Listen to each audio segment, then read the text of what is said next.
Oke, baik. Bismillahirrahmanirrahim. Assalamualaikum warahmatullahi wabarakatuh. Halo anak-anak semua, ketemu lagi di video, bab berikutnya, yaitu tentang reaksi redoks dan elektrokimia. Nah, anak-anak, perlu kamu ketahui bahwa sekarang ini penggunaan batu baterai itu sudah sangat, eee, lumrah ya, sudah sangat lumrah digunakan. Contohnya misalnya HP kamu sendiri itu, eee, nggak seperti rice cooker kan yang harus dicolokin terus ya nggak.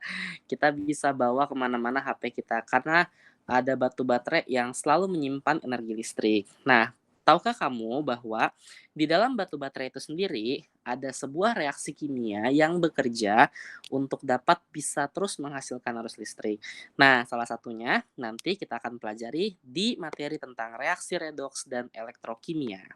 Nah, untuk video kali ini, video pertama, Pak Budi mau memperkenalkan kamu dengan yang namanya bilox. Bilox itu sendiri adalah singkatan dari yang namanya bilangan oksidasi ya.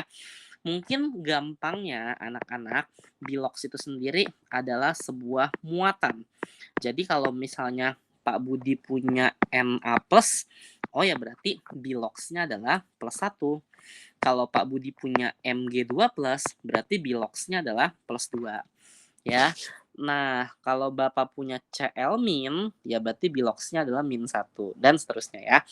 Nah, masalahnya adalah di dunia ini banyak sekali unsur-unsur yang memiliki bilox lebih dari satu. Contohnya waktu kelas 10 kita pelajari ada yang namanya Fe2+ dan ada yang namanya Fe3+. Fe2+ ini kita kenal dengan nama besi 2 ya. Nah, sementara Fe3+ ini kita kenal dengan nama besi 3. Nah, tentunya kita akan sangat kesulitan sekali mempelajari unsur-unsur yang memiliki bilox itu lebih dari satu seperti ini ya. Nah, maka dari itu anak-anak untuk kita bisa menentukan bilox unsur-unsur yang seperti ini ya atau nanti unsur-unsur yang non logam ya contohnya seperti nitrogen ya, es ya, itu bilox itu banyak banget. Kita itu berpatokan dengan beberapa unsur yang sudah memiliki bilox tetap ya atau bilox yang tidak berubah. Apa saja? Nah, yang pertama itu adalah unsur-unsur logam golongan 1A ya, yaitu hari libur nasional kita Rabu, Kamis, Friday. Cara ngapalinnya ya. Nah, di mana di sini sebagian besar ya dari mereka kecuali nanti ada penyimpangan di hidrogen ya, itu memiliki bilox sebesar +1 ya. Nah, kemudian golongan 2A ada beli mangga campur sirsak bagi rata, ini memiliki bilox +2 ya, seperti itu. Oke, kemudian golongan 3A yaitu aluminium, itu sebagian itu, stabil ya, yaitu memiliki bilox +3. Nah, oksigen, sebenarnya oksigen nanti ada beberapa keadaan yang membuat dia tidak menjadi -2, tapi sebagian besar oksigen itu adalah -2 ya. Nanti Pak Budi akan bahas keadaan-keadaan apa yang membuat dia oksigen itu biloxnya tidak -2. Dan yang terakhir yaitu halogen. Halogen itu memiliki FCl-BRI kalau Pak Budi cara nyingkatnya Fanta, Coca-Cola, barang Israel. Nah, ini -1 ya, meskipun nanti ada beberapa halogen yang dia itu, tidak, memiliki bilox -1 ya, seperti itu. Tapi nanti kita pelajari ya ke depannya ya. Oke, nah jadi dengan kamu menghafal 5 unsur ini, nggak 5 sih unsurnya banyak ya, tapi unsur-unsur golongan ini anak-anak, kamu akan bisa menentukan bilox unsur lain yang di luar dari ini. Contoh misalnya ya, di sini Pak Budi punya 6 senyawa, di mana senyawanya ini mengandung nitrogen, ya. Nah, contoh misalnya, Pak Budi mau kamu menentukan bilox N ya, dalam nitrogen. Nah, contoh misalnya di sini Pak Budi punya NO2. Nah, anak-anak, NO2 itu berarti ada unsur N dan ada unsur O. Dan kita lihat ya, dia adalah sebuah senyawa, di mana senyawa ini sama sekali tidak mengandung yang namanya, apa namanya, muatan, ya. Jadi maksudnya contohnya kalau yang senyawa mengandung muatan itu contohnya misalnya nomor 4 nih Pak Budi pecah ya, misalnya ini ada NH4+ sama ada NO3-, contohnya misalnya seperti ini ya. Nah, anak-anak ini adalah ion ya nggak, karena ada ionnya positif sama negatif. Tapi kan kalau ini cuma senyawa biasa, tidak ada ionnya, benar ya? Nah, sehingga kalau tidak ada ionnya, Bapak tulis ulang ya di sini ya. Nomor 1 NO2 ini kita anggap total biloxnya adalah 0, harus 0 ya. Kenapa? Karena bentukannya bukan ion, kayak gitu. Pokoknya totalnya harus 0 ya. Nah, antara N sama O, kita tahu bahwa oksigen itu memiliki bilox yang sudah pasti, yaitu -2, benar kan? Jadi, dia itu memiliki bilox -2, dan karena jumlah oksigennya di sini ada 2, total biloxnya adalah -4, seperti itu. Paham ya sampai sini ya? Karena oksigennya jumlahnya ada 2. Nah, berarti kalau gitu nitrogen itu harus berapa supaya jumlahnya atau supaya totalnya 0? Ya berarti nitrogennya itu harus +4. Nah, sehingga bilox daripada si nitrogen adalah +4, seperti itu. Paham ya sampai sini ya? Oke deh. Next, nomor 2 contohnya. Di sini Pak Budi punya NO3 ya. Ingat ya, NO3 itu berarti anak-anak dan aja. Nah, NO3 itu karena bukan ion, maka harus 0 totalnya ya. Oke, dan di sini kita perhatikan oksigen itu memiliki bilox yang sudah tetap ya, yaitu -2, dan karena jumlahnya ada 3, berarti dia -6, sehingga supaya totalnya 0, nitrogennya biloxnya adalah +6 ya, seperti itu. Nah, ini biloxnya nitrogen ya di dalam NO3. Selanjutnya kita diminta mencari bilox nitrogen di dalam HNO3 ya. Nah, di sini ada H, ada N, sama ada O. Nah, tadi kita sudah tahu bahwa oksigen itu biloxnya -2, karena jumlahnya ada 3 jadi -6. Nah, hidrogen kita juga tahu dia biloxnya adalah +1, betul ya? Oke, jadi ini +1. Nah, kalau gitu +1 ditambah berapa dikurang 6 hasilnya adalah 0. Nah, sehingga nitrogennya biloxnya adalah +5. Seperti itu ya anak-anak ya. Oke, ini adalah bilox nitrogen di dalam HNO3. Nah, nomor 4 ini Pak Budi bagi jadi 2 ya. Ada si NH4+ dulu. Oke, nah anak-anak, NH4+ ini dia merupakan sebuah ion, yaitu ion +1. Sehingga perbedaannya adalah nanti di sini totalnya itu harus +1, nggak boleh 0, karena dia ion, bukan sebuah senyawa biasa ya, senyawa normal ya. Kalau ini kan nggak ada, totalnya sama dengan 0 ya kan. Nah, kalau ini ada +1, berarti nanti totalnya di sini harus +1. Paham ya? Bedanya itu doang. Nah, antara N sama H, kita tahu bahwa hidrogen itu memiliki bilox yang tetap, yaitu +1, karena jumlahnya ada 4, berarti +4 ya. Sehingga supaya hasilnya atau totalnya adalah +1, N-nya adalah -3, seperti itu ya. Oke, ini Pak Budi lingkari sama Bapak. Nah, next ada yang NO3-nya, ion negatifnya ya. Nah, nomor 5 yaitu NO3-. Nah, di sini dia merupakan sebuah ion negatif ya, negatifnya adalah -1, berarti di sini jadi -1 ya. Nah, oksigen dulu, oksigen itu dia -2 karena jumlahnya ada 3 jadi -6. Nah, berarti supaya hasilnya adalah -1 ya kan, berarti di sini nitrogennya harus +5, seperti itu ya. Oke, next berikutnya yang N2O5 ya, nomor 6. Ini adalah N2O5. Nah, ini sebuah senyawa biasa jadi 0 ya totalnya ya. Oksigennya dulu, oksigen itu -2 karena ada 5 jadi -10.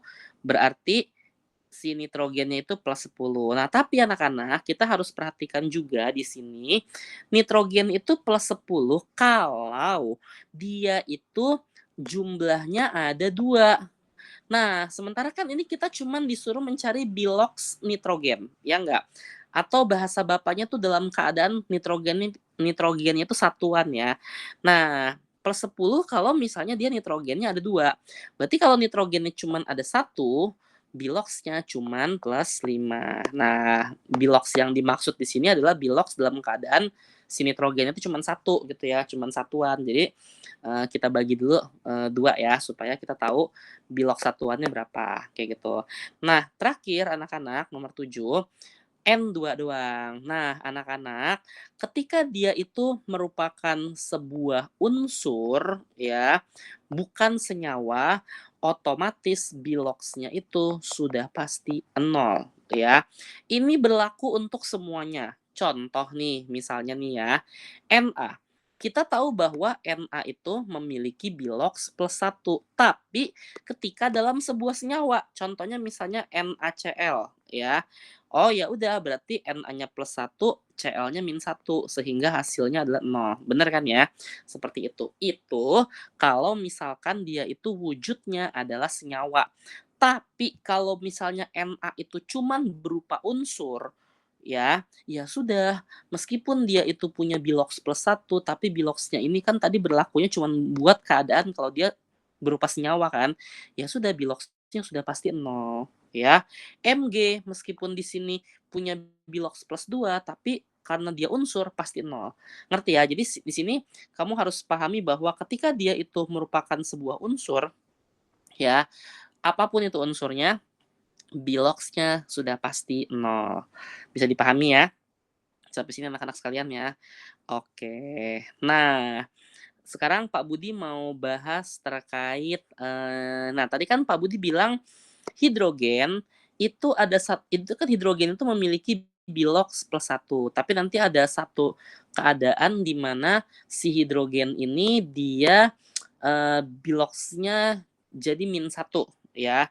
Jadi di sini sebuah penyimpangan ya, penyimpangan. Nah, atau keadaan lah ya, kasus khusus lah ya, bukan penyimpangan ya. Jangan penyimpangan deh. Kasus khusus, kayaknya kalau penyimpangan jelek banget gitu konotasinya ya. Oke, nah kasus khususnya itu hidrogen ketika dia ketemu logam, contohnya misalnya Na ketemu H, ya, Na ketemu H.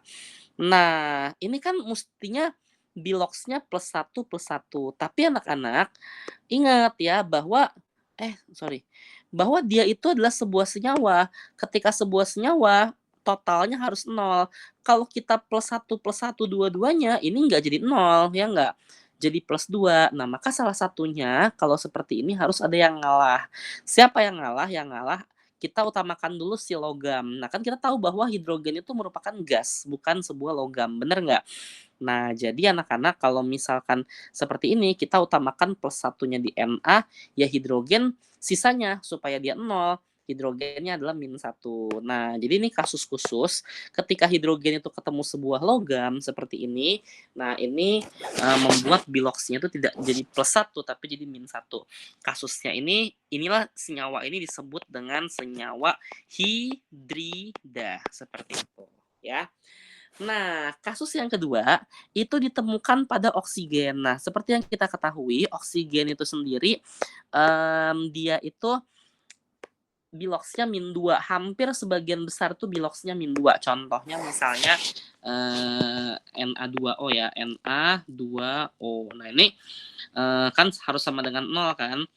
Nah ini pertama, Na dulu, Na itu kan +1, ya kan. Kalau ada 2 +2. Nah, supaya hasilnya 0, oksigennya adalah -2, bener kan? Nah, ini kasus normalnya ya, ini normalnya, oksigen itu adalah -2. Tapi anak-anak, ada nanti kasus, sebentar, kasus yang enggak normal lagi. Ya pokoknya kasus yang luar biasa ya, ini kan kasus khusus ya. Itu terjadi kalau misalnya, mmm, bentar Bapak lupa deh. Iya, contohnya misalnya seperti Na, mmm, Na2O2. Iya, seperti ini ya. Atau H2O2, contohnya misalnya ya, H2O2. H2O2. Nah, seperti ini contohnya ya, misalnya ya. Nah, anak-anak, kasus seperti ini kan harus 0 ya jumlahnya ya. Ini ada H, ini ada O, di mana kalau misalnya kita lihat H itu adalah +1, bener kan? Dan, kalau misalnya 2 itu jumlahnya ada +2, ya kan jadinya oksigen itu -2, kalau misalnya dikali 2 jadi -4, tapi kan nanti hasilnya jadi nggak 0, ya kan. Nah, maka harus ada yang berkorban. Nah, sebenarnya gini, Pak Budi menyusun ini dari atas ke bawah, ini merupakan sebuah prioritas ya. Selain sebagai list Bilox tetap, ini sebuah prioritas. Nah, semakin ke atas dia semakin prioritas ya yang harus kita duluin sama kita. Jadi kalau kita ngomongin H sama O, siapa yang kita dulukan? Ya kita dulukan si hidrogen, seperti itu ya. Nah, jadi hidrogennya kita jadiin +2 ya kan. Nah, oksigen tuh sisanya supaya 0 berarti dia -2 ya kan, seperti itu. Nah, -2 itu kalau dia, oksigennya jumlahnya ada 2, bener nggak? Nah, ingat ya Bilox itu dia mintanya dalam keadaan satuan tadi kan, ketika oksigennya dalam keadaan satuan. Berarti kalau oksigennya itu cuma 1, dia jadi -1 seperti ini ya. Jadi ini kasus khusus di mana oksigennya itu jadi mengalah ya, dan membuat Biloxnya itu menjadi, -1 ya. Nah, kalau ini kan normal. Nah, kalau normal ini namanya senyawanya adalah senyawa oksida. Nah, kalau yang -1 seperti ini senyawanya adalah peroksida. Jadi namanya adalah hidrogen peroksida H2O2 seperti itu ya. Nah, dan kasus khususnya lagi itu terjadi misalnya Pak Budi punya NaO2. Nah, seperti ini. Ini kasus khususnya ya.